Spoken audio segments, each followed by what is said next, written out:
ઓમ નમઃ. આજે એટલે કે તારીખ 14 જૂન 2024ના રોજ આપને એક સત્ય ઘટના સંભળાવી રહ્યો છું. આ સત્ય ઘટના પૂર્ણ રૂપે આપ સાંભળશો ત્યારે તમને ઘણા બધા મુદ્દા તમારા જીવનમાં કનેક્ટ થતા હોય, જોડાતા હોય એવું લાગશે. આ વાત છે 2019ની. 2019ની અંદર મે મહિનાનો સમય હતો. ચેન્નઈથી એક પરિવાર મને મળવા માટે અમદાવાદ આવ્યો. આશય માત્ર આપના આશીર્વાદ લેવાના છે અને અમારા જીવનનો એક વિકટ પ્રશ્ન છે જેનું સમાધાન અમને ક્યાંયથી મળ્યું નથી અને કદાચ કર્મમાં એવું જ લખ્યું છે, નસીબમાં એવું જ લખ્યું છે કે આ પ્રશ્નનું સમાધાન થશે નહીં એમ સમજીને અમે છેલ્લા 10 વર્ષથી વધારે સમયથી જીવી રહ્યા છીએ. એટલે આપના આશીર્વાદ આપો. વિકટ પ્રશ્નમાંથી તો અમને સમાધાન નહીં જ મળે, પરંતુ અમારા મિત્ર જે આપને માને છે, આપના પર ખૂબ જ આસ્થા શ્રદ્ધા ધરાવે છે, એમને કીધું કે ગુરુજીને આપ મળો, ગુરુજી કોઈ ચમત્કાર ચોક્કસ કરશે.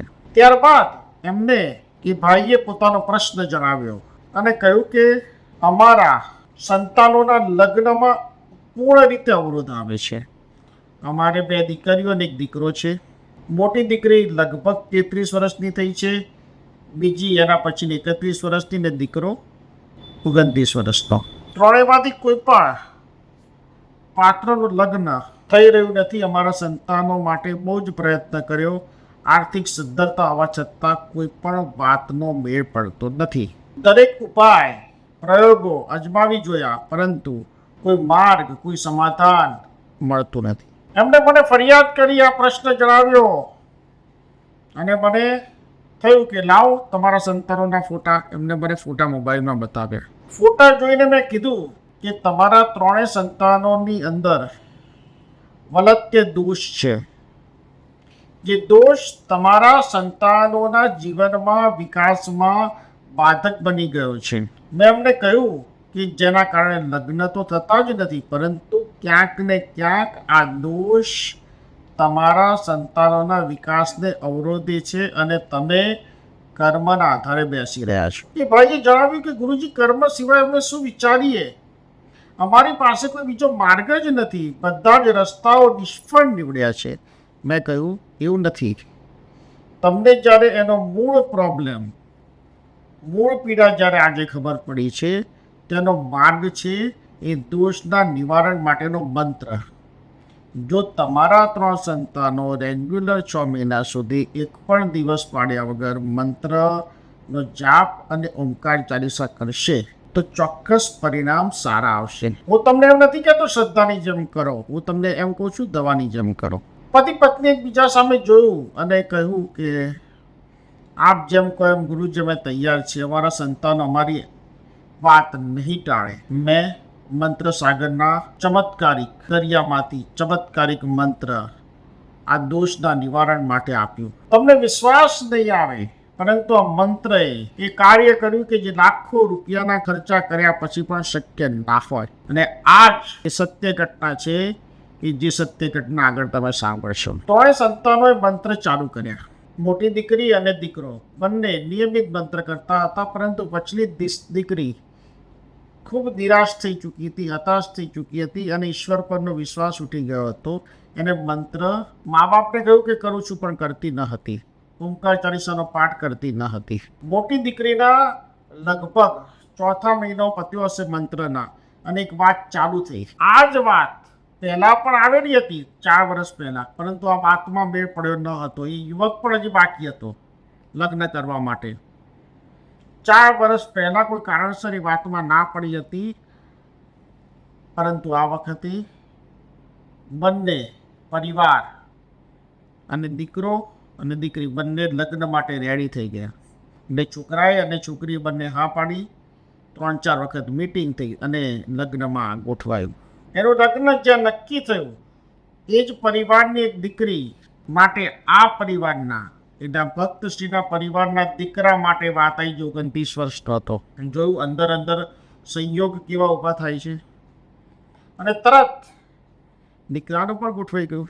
દીકરીના લગ્ન લેવાયા, દીકરાનો સગપણ થઈ ગયું અને નાની દીકરીનો એટલે વચની દીકરીનો મેળ પડતો ન હતો. ભાઈના મનમાં પ્રશ્ન ઊભો થયો કે કેમ આમ થયું ગુરુજી. મેં કીધું એક કામ કરો, આપ ચેન્નઈથી દીકરીને લેતા આવો.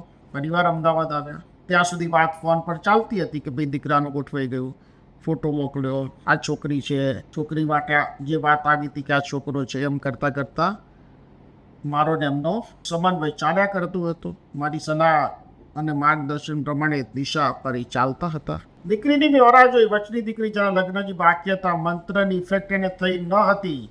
મેં એની ઓરા જોઈ, હાથ ઊંચા કરાવ્યા, બેસાડી, પૂછ્યું કે બેન, તારા ભાઈ અને બહેન બંને મંત્ર કરે છે, ઓમકાર ચાલીસા કરે છે, તમે નથી કરતા? એમને કહ્યું કે ના ગુરુજી, મને વિશ્વાસ અને શ્રદ્ધા ઉઠી ગઈ છે, હું નથી કરતી.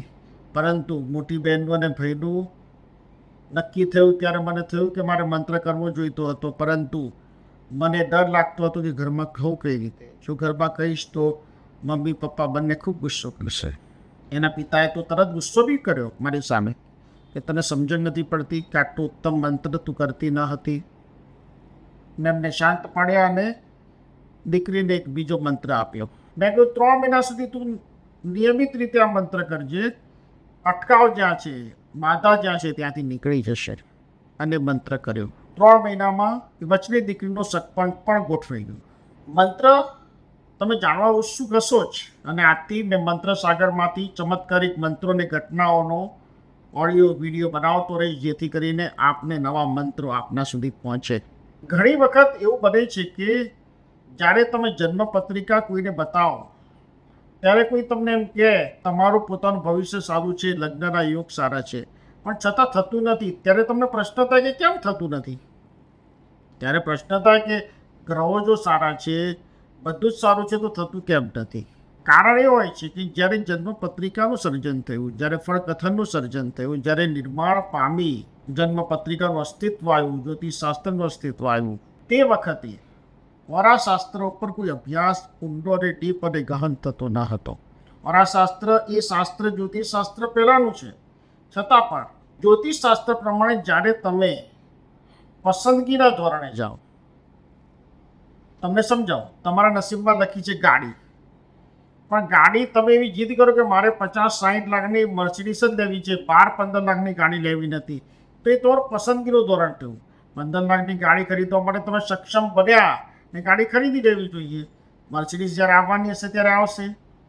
એવી જ રીતે લગ્નની બાબતમાં થોડું ઘણું 19-20 ચલાવી લગ્ન જીવન શરૂઆત કરવી જોઈએ. કારણ કે તમારા નસીબમાં 2 મીટિંગ કરીને તમે એવું નિર્ણય કરી લો, અથવા તો ફોટો જોઈને તમે મીટિંગ કરવા જ ના જાઓ, તો એ પાત્ર તમારા નિયતિમાં હશે તો પણ એ પાત્ર આગળ વધી જશે અને એ પણ બાકી રહેશે અને તમે પણ બાકી રહેશો. અત્યારના યુવાન છોકરાઓ અને છોકરીઓ સૌથી મોટી ભૂલ કરે છે. પ્રોફાઇલ ફોટો જોઈ ડિસાઇડ કરે છે કે આ બરાબર નથી, આનું નાક બરાબર નથી, આની આંખો બરાબર નથી. મીટિંગ કરો, મળો, મળ્યા પછી લાગે કે આમાં થોડુંક જતું કરીએ તો બધું બરાબર છે, તો આગળ વધવું જોઈએ. વરાશાસ્ત્ર પણ એ જ કહે છે કે પસંદગીનું ધોરણ જ્યારે તમે એકદમ હાઈ લઈ જશો તો તમને કોઈ પણ જાતનો રસ્તો કે દિશા તમે વિહીન થઈ જશો અને ઉંમરનો પ્રવાહ વધતો જશે. 25-26 વર્ષથી જોવાનું ચાલુ કરો છો અને 30 વર્ષ સુધી મેળ પડવાનું નહીં, કારણ માત્ર પસંદગીનું ધોરણ જ છે. બાકી છોકરા છોકરીઓ એટલા જ કુંવારા છે, સારા પાત્રો બી છે, સારા પરિવારમાંથી આવતા બી છે, પરંતુ પસંદગીનું ધોરણ દરેકને પોતાના કરતાં બહુ જ ચડિયાતું જોઈએ છે, અને આ જ સૌથી મોટો પ્રોબ્લેમ છે. આ મંત્ર આપતા પહેલાં મેં થોડી શિખામણ એટલા માટે આપી કે હું એમ નથી કહેતો કે તમે કોમ્પ્રોમાઇઝ કરીને લગ્ન કરો, પરંતુ જો 90% બરાબર હોય તો 10% જતું કરવાની ભાવના કેળવી અને જીવનમાં આગળ વધો. તો તમે પણ આ જ દોષથી પીડિત હોય, તમે આ દોષથી પીડિત છો કે નહીં એની પરવા કર્યા વગર જો આ મંત્ર પણ કરશો તો એનું અદ્ભુત રિઝલ્ટ તમને મળશે. કારણ કે આ દોષ લગભગ પસંદગીના ધોરણના કારણે અટકાવતો હોય છે. પેલા 3 સંતાનોમાં એ જ વાત હતી, પસંદગીનું ધોરણ, અને આ મંત્રએ એ કાર્ય કર્યું. પસંદગીના ધોરણ માટેનો જ આ મંત્ર છે, એટલે જ મેં સિદ્ધ કર્યો છે, એટલે જ મેં રચિત કર્યો છે. પણ મેં થોડી શિખામણ બી આપી કે પસંદગીના ધોરણની 90% તમે નજીક જતા રહો તો આગળ વધી જજો.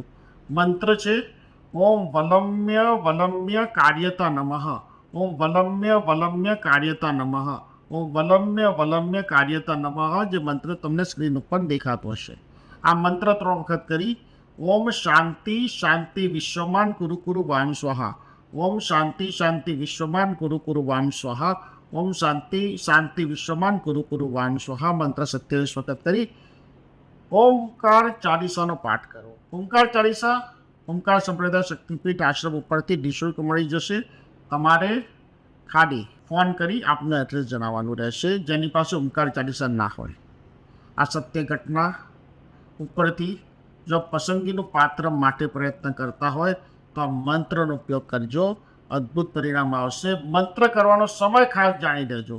મંત્ર કરવાનો સમય રાત્રે 9 થી 11નો છે. રાત્રે 9 થી 11માં મંત્ર કરવાનો છે. દીકરીઓએ પણ છોકરીઓએ પણ 30 દિવસ મંત્ર કરવાનો, 1-2 દિવસ સ્કીપ કરવાનો નહીં, કારણ કે આ ધર્મ નથી, આ દવા છે. માટે એનો રોજ ઉપયોગ કરવાનો. આપ પૂર્ણ રીતે આ ઘટનાના માધ્યમથી, આ મંત્રના માધ્યમથી આપણા જીવનમાં આગળ શું કરવું એ સમજી ચૂક્યા છો. આપ પણ જો યોગ્ય જીવન સાથીની તલાશ કરતા હોય તો આના ઉપર પૂર્ણ વિશ્વાસ રાખી આ મંત્ર શરૂ કરી દો. ઓમકારનો દિવ્ય ચૈતન્યના આશીર્વાદ તમારા પર, તમારા પરિવાર પર રહે એવા મારા આશીર્વાદ છે. ઓમ નમઃ, ઓમ નમઃ, ઓમ નમઃ.